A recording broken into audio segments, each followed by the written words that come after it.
Shalom, selamat malam. Kita akan mulai ibadah Adonai Ministry pada malam hari ini.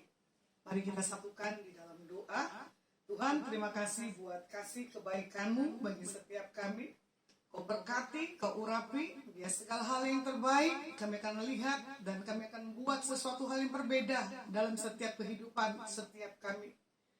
Biar segala yang kami minta, biar segala hikmat yang daripada Engkau, yang memberi kami pengertian, pemahaman yang daripada Engkau. Di dalam nama Yesus Masiah kami berdoa dan mengucap syukur Tuhan.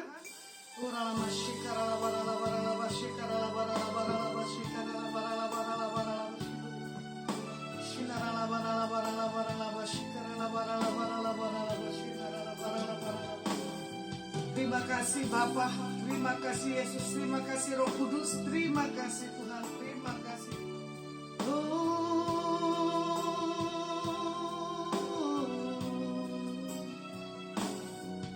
Ku masuk ruang Maha Kudus dengan darah anak domba. Ku masuk dengan hati tulus menyembah yang Maha Kuasa.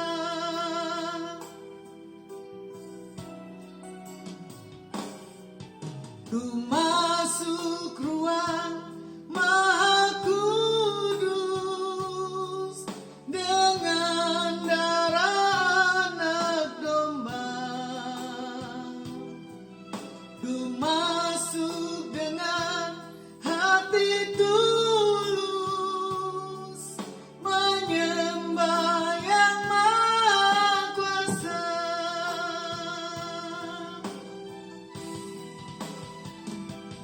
Ku menyembah-Mu, ku sembah-Mu,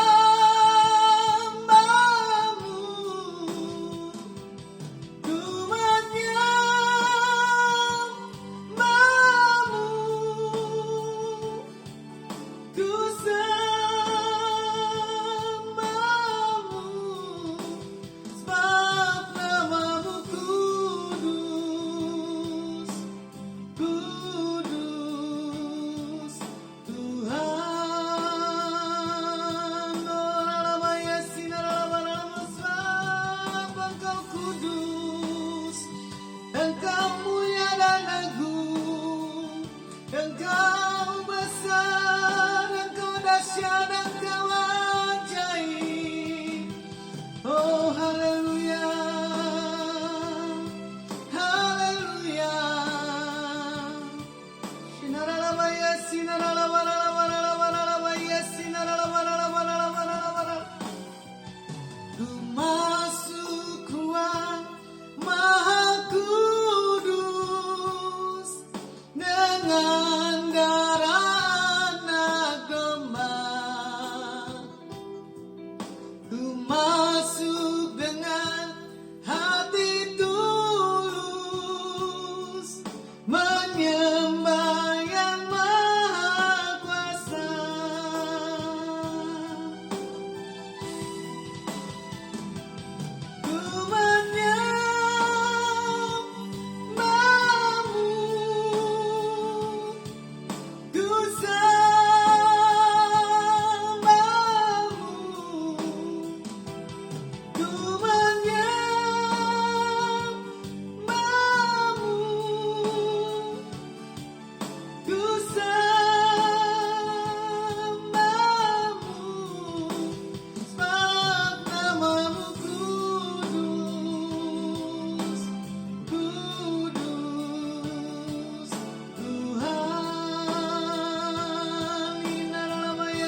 Jesus, Yesus. Kurala barala barala barala barala bashi.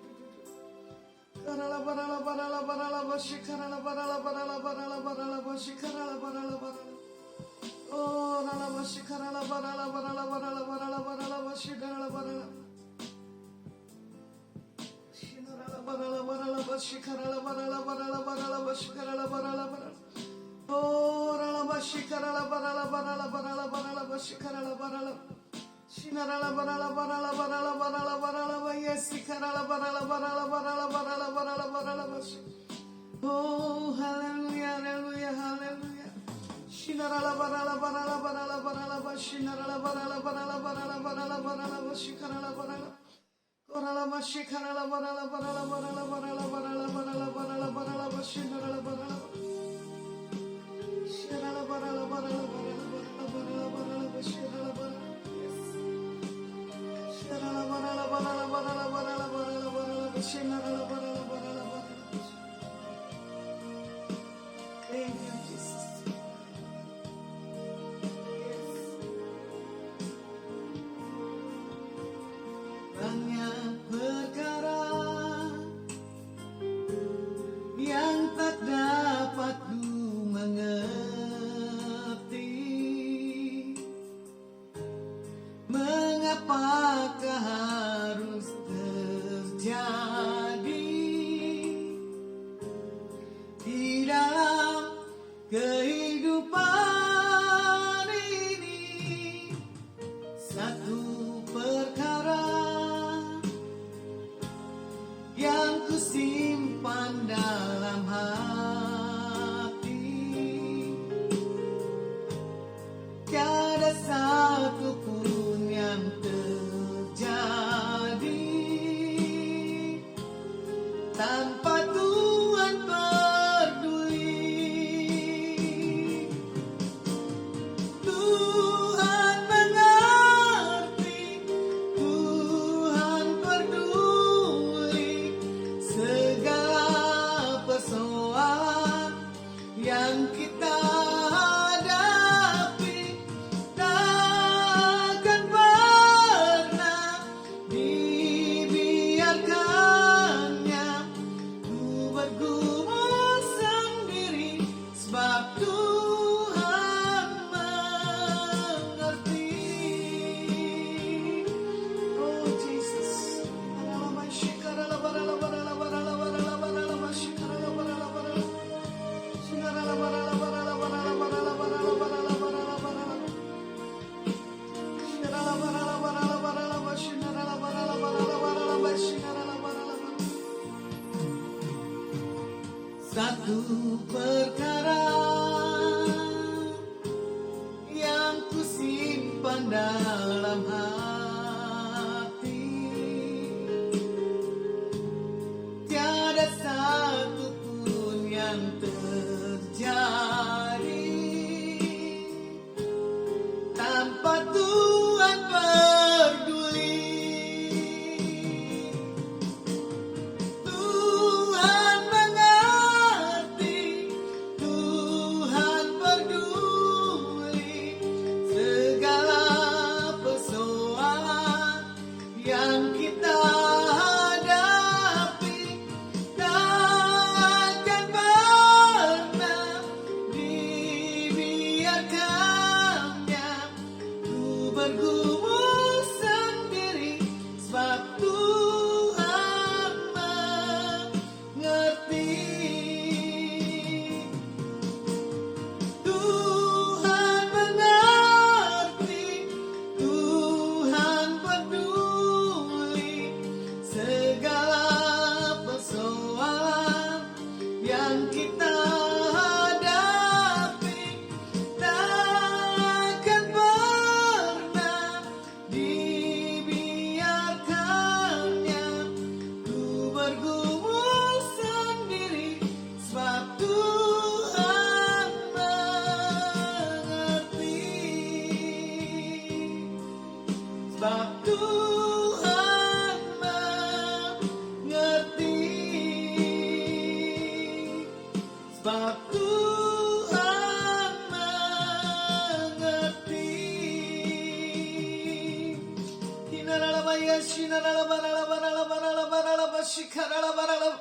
Engkau mengerti, Engkau mengetahui isi hati kami yang terdalam.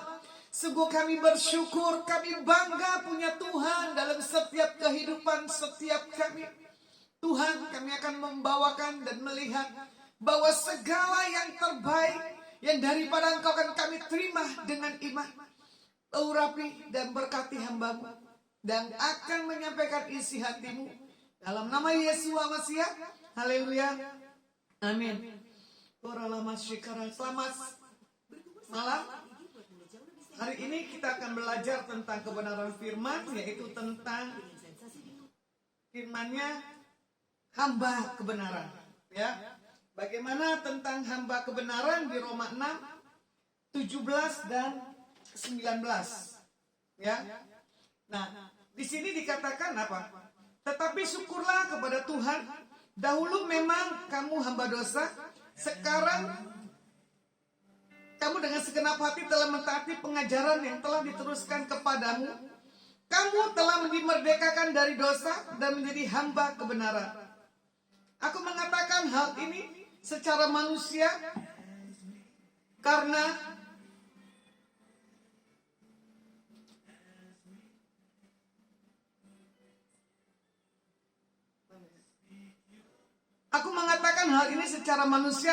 kelemahan kamu, sebab sama seperti kamu telah menyerahkan anggota-anggota tubuhmu menjadi hamba kecemaran dan kedurhakaan yang membawa kamu kepada kedurhakaan. Demikianlah hal kamu sekarang harus menyerahkan anggota-anggota tubuhmu menjadi hamba kebenaran yang membawa kamu kepada pengudusan.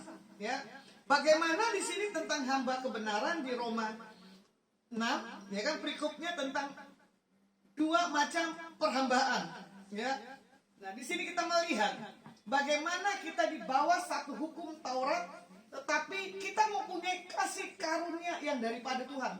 Ya, nah di sini dikatakan apa? Apabila kita menyerahkan diri kepada seorang hamba untuk mentaatinya, kamu adalah hamba orang itu yang harus kamu taati, baik dalam dosa, memimpin kepadamu kepada kematian, maupun dalam ketaatan yang memimpin kamu kepada kebenaran. Ya, bagaimana kita melihat cara Tuhan membawa ketidakpercayaan seseorang yang dapat membuat dirinya melakukan sesuatu yang akan membawa kepada kebinasaan. Ya, bagaimana tentang hamba kebenaran, dia tahu kebenaran tapi dia melakukan hal pelanggaran. Ya, bagaimana Tuhan melihat kepercayaan bahwa setiap kita ini adalah dilihat dari mana kita punya sikap hati. Nah, karena itu di sini kita harus mengerti bahwa Tuhan menghendaki kita menjadi hamba kebenaran, ya, yang mengerti dan mengetahui betul tentang rancangan-rencana Tuhan yang terarah dalam setiap kehidupan kita sebagai anak-anak Tuhan. Ada 3 hal tentang menjadi hamba kebenaran. Yang pertama adalah menjauhi kecemaran. Yang kedua menjauhi kedurhakaan. Yang ketiga mendekati kepada kekudusan. Nah, yang pertama di sini di 19a, ya, bagaimana firman Tuhan di sini mengatakan apa? Aku mengatakan hal ini secara manusia karena kelemahan kamu. Ya, bagaimana di sini Tuhan tahu kelemahan kita, makanya kita harus apa? Menjauhi kecemaran. Bagaimana kecemaran adalah melalui kita punya apa? Dosa. Dalam hal apa? Mata, ya kan? Baik perkataan maupun sikap. Nah, Tuhan mau buat setiap kita sebagai anak-anak Tuhan tidak ada lagi hal kecemaran, ya. Makanya dibilang apa? Aku tahu kelemahan kamu. Contoh kelemahan kita ini apa? Suka marah, suka bohong, suka berzina, suka hal-hal yang dilebih-lebihkan, atau kita tidak pernah mau ada punya perubahan. Nah, kalau kita melihat ya di Yohanes 13, 16, 17, firman Tuhan katakan begini, aku berkata kepadamu, sesungguhnya seorang hamba tidaklah lebih tinggi daripada tuannya, ataupun seorang utusan daripada dia yang mengutusnya. Jikalau kamu tahu semuanya ini, maka berbahagialah kamu jika kamu melakukannya. Nah, Makanya Tuhan mengendaki setiap kita sebagai anak-anak Tuhan, hambanya, adalah untuk melakukan apa? Kebenaran firman Tuhan. Artinya apa? Kita menjadi terang, kita menjadi pelaku dengan menjauhi hal-hal yang Tuhan tidak inginkan, ya. Kecemaran hidup, kedurhakaan, dan segala sesuatu yang memimpin kita jauh dari Tuhan. Contoh hal yang sepele, ya. Kita sebagai hamba Tuhan, sebagai anak-anak Tuhan, bagaimana rasanya kalau hidup kita ini jauh dari Tuhan? Itu gak enak sekali. Karena apa? Kalau kita sudah mengenal Tuhan, kita menjauh dari Tuhan, kayak ada sesuatu dorongan tuh, roh tuh tidak tenang dan tidak ada sesuatu hal semangat. Makanya Tuhan lihat hidup kita ini punya pengakuan gak? Makanya Tuhan lihat bagaimana kita punya perubahan pertobatan hari lepas hari. Makanya di sini dikatakan apa? Jangan sampai kita ini punya satu hal yang kotor dalam setiap kehidupan setiap pribadi kita. Makanya yang pertama tadi, jauhi apa? Kecemaran. Sebab apa yang dilihat mata, sebab apa yang timbul dalam hati, kalau itu dibuahi adalah menjadi sesuatu hal dorongan yang membuat semuanya itu terlaksana dalam setiap kehidupan kita. Kalau kita melihat yang di ayat yang 19b, yang itu 2, menjauhi kedurhakaan, ya. Bagaimana di sini di 19b-nya firman Tuhan katakan apa? Sebab sama seperti kamu telah menyerahkan anggota-anggota tubuh menjadi hamba kecemaran dan kedurhakaan yang membawa kamu kepada kedurhakaan. Ya. Bagaimana di sini juga dikatakan apa? Kedurhakaan sama dengan pelanggaran terhadap hukum Tuhan. Karena hukum Tuhan 10 perintah. Ya kan? Bisa nggak kita mentaati 10 perintah Tuhan? Itu kembali pribadi kita masing-masing. Kita bisa menjawab. Kita mentaati enggak akan 10 perintah yang Tuhan taruh dalam setiap kehidupan kita sebagai anak-anak Tuhan. Makanya dikatakan di sini Yohanes 8 ayat 36, ya.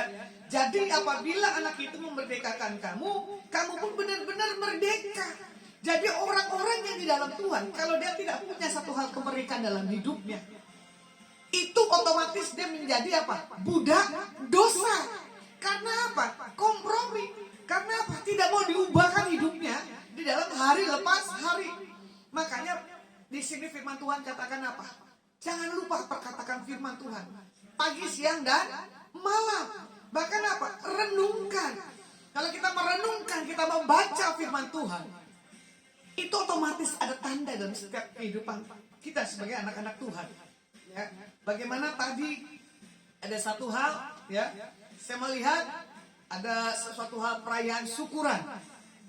Saya melihat ada anak kecil yang lucu sekali, ya kan? Bagaimana kita bilang, perintahkan, ayo kita sukacita. Ternyata dia bisa sukacita. Kita sebagai anak-anak Tuhan, ya, sebagai hamba Tuhan, kita untuk melihat hal sukacita aja tuh belum bisa. Karena apa? Muka kita itu tidak menjanjikan.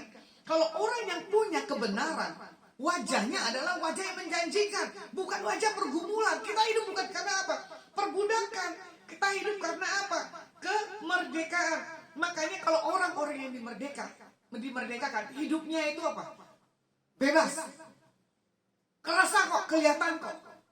Orang yang punya spirit yang kuat, orang yang punya sesuatu hal tekanan dalam hidupnya. Makanya kadang kita bilang begini, ya. Apabila kita dimerdekakan, kita punya satu hal kebenaran, nggak punya hal ketakutan.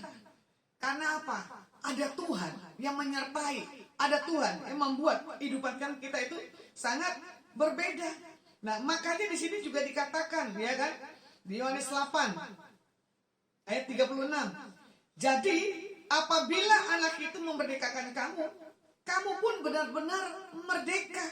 Kita adalah anak daripada Tuhan Yesus, ya kan? Kita sebagai ahli waris daripada Tuhan Yesus. Kita menerima janji-janji daripada Tuhan.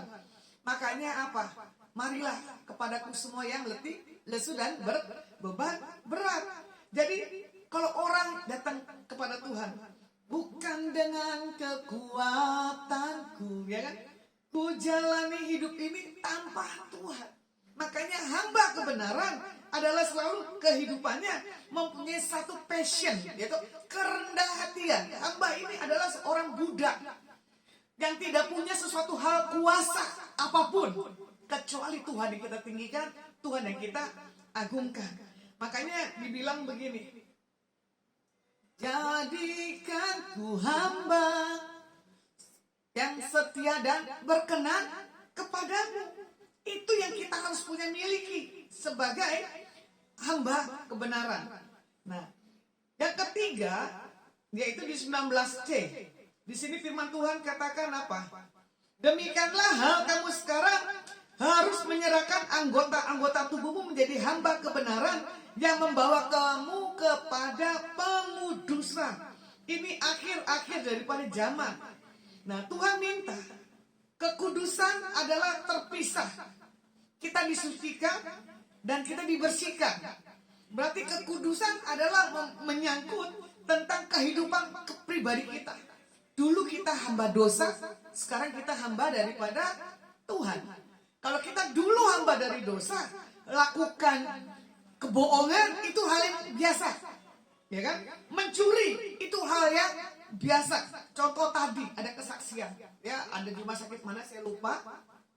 Orang ini ternyata punya sakit lambung, GERD katanya. Tapi dikasih obat pengencer darah. Ternyata orang ini koma, ya kan? Tidak punya reaksinya. Ternyata sudah berapa hari di ruang ICU. Nah, bagaimana orang ini yang tadinya dalam keadaan sehat, dalam keadaan tiba-tiba sakit, tiba-tiba salah dikasih obat, ya kan? Tetapi saya tahu, kalau kehendak Tuhan, orang ini pasti punya satu hal kemerdekaan dalam hidupnya, nggak hidup dalam hal kutuk. Contoh, ya, bagaimana saya melihat kehidupan pribadi saya sendiri kepada Tuhan. Kita pembuat mujizat, karena Tuhan kasih kuasa. Kita mendoakan orang sakit itu sembuh. Kita doakan orang kerasukan setan, orang itu terlepas, ya kan? Nah, bagaimana Tuhan minta? Kita punya kuasa, tapi kita tidak punya apa? Kekudusan. Menyucikan diri kita, membersihkan diri kita dari hal-hal dunia. Kita tidak punya sesuatu hal kuasa kalau kita tidak menjaga setiap kehidupan kita pribadi. Nah, makanya orang-orang yang punya hal kekudusan, apa yang diperkatakan, apa yang menjadi satu hal kerinduan, itu pasti terjadi. Contoh kemarin saya ikut satu hal Zoom, ya. Saya dengan rekan saya di situ, saya bilang, ayo udah masuk, minta pas didoain aja. Ini Tuhan pakai hamba Tuhan ini, bekas sekali hal kenabiannya, ya. Satu kata cuman dia bilang begini, di Wahyu 4 ayat yang 1 kalau tidak salah, ya kan? Naiklah ke tempat gunungku yang kudus. Karena apa? Tuhan banyak akan nyatakan isi hatinya dalam setiap kehidupan pribadimu. Karena Tuhan bilang begini, engkau sudah mendekat. Nah, ya kan? Nah, di sini dikatakan apa ya? Kemudian daripada itu aku melihat sesungguhnya sebuah pintu terbuka di surga, dan suara yang dahulu yang telah kudengar berkata kepadaku seperti bunyi sangkakala, katanya, naiklah kemari dan aku akan menunjukkan kepadamu apa yang harus, ya kan, terjadi sesudah ini. Bagaimana di Wahyu 4 ayat yang ke-1 ini, ya kan, dikatakan apa? Kita sebagai hamba, kalau sudah punya satu hal kekudusan, makanya firman Tuhan dikatakan begini, naiklah, ya kan? Berarti kan naikkan pujian dan penyembahan dan doa dan puasa tanpa hentinya, ya kan? Dan Tuhan akan menunjukkan kepada kita apa yang akan terjadi sesudah ini. Makanya orang-orang yang melekat sebagai hamba Tuhan, sebagai saksi Tuhan, sebagai anak-anak Tuhan, pasti isi hati Tuhan itu dicurahkan. Pasti isi hati Tuhan dinyatakan dalam setiap kehidupan kita sebagai anak-anak Tuhan. Terus hamba Tuhan ini bilang apa? Tuhan suka bangun kembali mezbahmu. Wah, Berarti bangun mesbah adalah di Kisah 4 ayat 23 ya. Tuhan mencari penyembah-penyembah di akhir zaman yang menyembah di dalam roh dan kebenaran. Makanya di sini juga dikatakan apa? Kenapa? Penyembahan itu adalah satu hal yang menaikkan dupa di hadapan Tuhan ya. Bagaimana Tuhan akan menyatakan kembali isi hatinya di atas kita sebagai anak-anak Tuhan. Makanya di sini Tuhan katakan apa? Sudah aku dengar, gitu. Kalau kita sudah naik ke tahtanya Tuhan, sudah Tuhan dengar dan Tuhan akan jawab apa yang menjadi kerinduan, keinginan setiap kehidupan kita. Makanya setiap kita pisahkan kehidupan kita di dalam hal kehidupan yang nggak berkenan, ya. Jaga hal kekudusan, apalagi hati dan pikiran kita. Contoh, saya percaya setiap kita juga merasakan kebaikan Tuhan hari lepas hari, ya. Kadang setiap apapun yang kita lakukan, kita jalani, jadikan ku hamba berkenan kepadamu. Menjadi hamba, menjadi saksi Tuhan itu nggak gampang, apalagi berkenan, ya. Orang yang berkenan adalah benar-benar satu hal, menjaga hal kehidupannya yang tidak dikotorkan.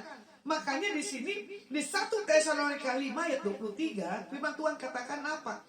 Semoga Tuhan damai sejahtera menguduskan kamu seluruhnya, dan semoga roh, jiwa dan tubuhmu terpelihara sempurna dengan tak bercacat pada kedatangan Kristus Yesus Tuhan kita.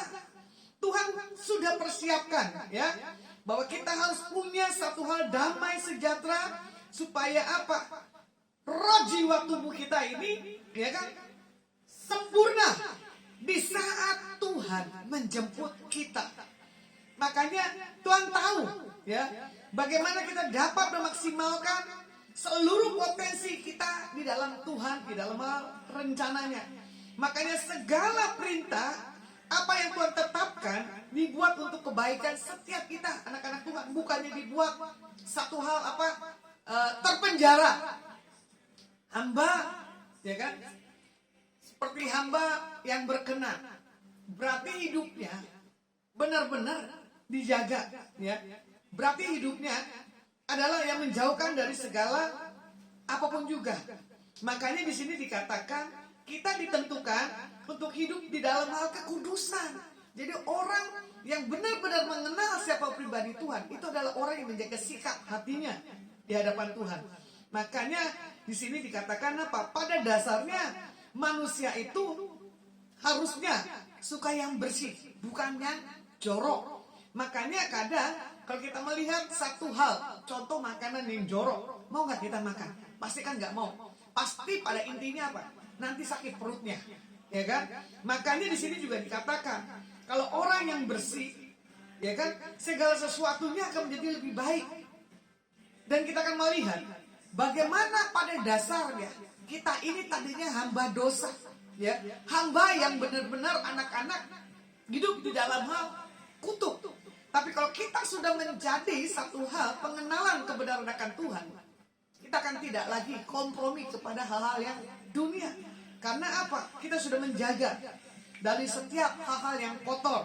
Nah, makanya di sini juga dikatakan, ya, alangkah baiknya kalau kita itu punya satu hal kekudusan. Jaga hati supaya jangan dikotorkan. Jaga pikiran kita. Makanya di sini kita dapat nantinya mendengar dengan benar apa yang menjadi kesukaan perkenanan Tuhan. Nah, di sini juga kadang kita melihat, ya, kecenderungan dalam setiap kehidupan kita adalah kembali tarik menarik antara kehidupan lama dan kehidupan yang baru. Kita tidak sangkali. Saya secara pribadi pun sebagai saksi Tuhan, kalau saya tidak mendekat atau saya tidak di kumpulan orang-orang yang punya satu hal urapan, saya kadang mengalami satu hal titik lemah dan jenuh. Saya melihat, ya kan, kita sebagai anak Tuhan maupun sebagai pelaku saksi Tuhan, menjaga kita punya roh itu nggak gampang. Kadang kita dibawa satu grafik yang rada turun. Kadang kita juga bawa grafik terlalu tinggi. Itu yang membuat satu hal kita sombong. Nah, Tuhan minta kita menjaga setiap kehidupan kita dari hal-hal grafik jangan terlalu tinggi dan jangan terlalu di bawah. Pas-pas.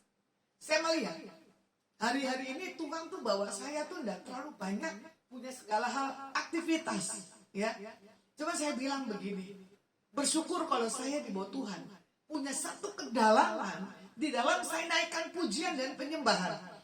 Makanya Tuhan tahu kita ini orang yang suka memuji dan menyembah Tuhan. Dikonfirmasi dengan orang-orang yang Tuhan punya kasih sesuatu hal pesan-pesan. Ya, yang orang yang tidak mengerti siapa pribadi kita. Nah, itu yang kadang kita bilang, iya ya, kita bisa mengkoreksi. Kita ini mendekat atau kita ini sebagai anak-anak Tuhan yang biasa-biasa, bukan anak Tuhan yang luar biasa. Kadang iblis ya nggak senang untuk kita melihat kita punya satu hal pertumbuhan. Kadang iblis potong perjalanan kehidupan kita punya pertumbuhan akan Tuhan. Dibuatlah kita jenuh, dibuatlah kita sibuk, ya kan? Dibuatlah kita tidak punya satu hal kerinduan akan Tuhan. Kalau kita mau lihat di 1 Petrus 1 ayat 16, bagaimana firman Tuhan katakan begini, kuduslah kamu sebab aku kudus. Kalau Tuhan Yesus sudah kudus, berarti kita pun sebagai saksi anak Tuhan pun kita tetap juga harus kudus. Jaga. Di mana kita punya titik kelemahan? Kita tidak luput dari satu hal dosa di masa lalu. Ya, saya secara pribadi kadang jatuh bangun. Kadang saya digoda ya dengan orang-orang baik anak Tuhan maupun orang dunia. Itu yang nggak mudah. Ya, makanya saya simpulkan buat hari ini bagaimana yang pertama hidup dalam kebenaran adalah bukan yang menarik di dalam dunia. Karena orang yang punya hal kebenaran, dia jijik akan hal-hal yang dunia. Contoh, ya toh, mata melihat hal yang nggak berkenan. Contoh, kita udah tahu itu dosa, tapi kita melakukannya. Saya pun pribadi, saya tahu ini dosa, makanya saya tinggalkan dan saya jauhkan. Ya, makanya Tuhan Yesus sendiri pun kadang punya kebenaran ditolak. Kadang Tuhan Yesus pun punya perkataan juga ditolak. Tuhan Yesus sudah punya mujizat, terkadang dibilang apa? Tidak mempunyai satu hal spektakuler. Nah, bagaimana kita sebagai anak-anak Tuhan? Kalau kita ditolak dengan orang-orang pelayanan, kalau kita ditolak dengan orang yang dekat dengan kita, kalau kita ditolak di keluarga, jangan kita marah. Ya, cuma kita berkata gini, kita ini kan hamba. Ya, berarti kan budak. Mau diapain pun, tidak ada lagi punya satu hal kemarahan. Nah, kalau dilihat kesimpulan yang kedua, bagaimana kita dapat dikuduskan kalau kita terus hari lepas hari kehidupan kita tuh tidak dicemarkan kepada hal-hal yang dunia, hal-hal yang memikat. Kenapa? Hal-hal yang memikat itu membuat kita jatuh, dimulai dari pada matanya. Makanya yang ketiga, sebagai saksi Kristus di sini kita harus menjadi satu hamba kebenaran, ya kan? Bagaimana sebagai hamba kebenaran kita menjauhkan dari setiap kecemaran, kedurhakaan dan yang lain-lainnya, ya. Bagaimana di sini kita harus punya satu kedekatan, mempunyai satu hal kekudusan hari lepas hari kepada Tuhan. Oke, biar setiap kita pasti ada satu hal, ya. Tuhan minta untuk kita punya satu passion yang begitu punya kebenaran, kita tidak lagi ikut hal yang dunia. Biar setiap kita malam hari ini kita sebagai saksi Tuhan, kita punya satu hal standar, hal hamba kebenaran. Terima kasih buat malam yang indah. Kau berkati dan kau urapi, biar kau melihat setiap apapun kehidupan kami adalah menjadi contoh teladan dimanapun Tuhan pakai, Tuhan utus. Kau berkati setiap kami, kau berkati yang menyaksikan maupun siaran ulang, biar segala yang terbaik yang menjadi kebutuhan keperluan dari setiap umat-Mu, Tuhan berkati dan urapi. Diberkati Presiden kami Pak Joko Widodo dan Pak Anies sebagai wakil. Biar roh takut Tuhan, kekuatan, hikmat, pengurapan daripada Engkau Tuhan turun buat setiap mereka. Diberkati RT, RW, lurah, camat, wali kota, bupati, dan gubernur, menteri kabinet, angkatan darat, polisi laut dan udara, dan tentara. Kami serahkan ke dalam tangan-Mu.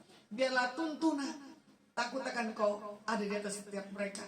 Diberkati pelayan-pelayan Tuhan yang esok, yang melayani mimbar, baik pendoa, asar dan konselor, multimedia, guru-guru sekolah minggu. Kami percaya Kau persiapkan pada hari ini. Biar segala yang daripada Engkau Tuhan memberkati dan mengurapi setiap kami. Kami mengangkat tangan kami malam hari ini ke dalam tangan-Mu. Biarlah berkat Abraham, Ishak, Yakub di dalam nama Yesus HaMasiah. Biar apa yang kami pegang Engkau buat kami berhasil. Yang kami tahu penyertaan anugerah Tuhan senantiasa memberkati setiap kami. Di dalam nama Yesus HaMasiah, hamba-Mu berdoa dan mengucap syukur. Haleluya. Amin. Oke. See you. God bless you.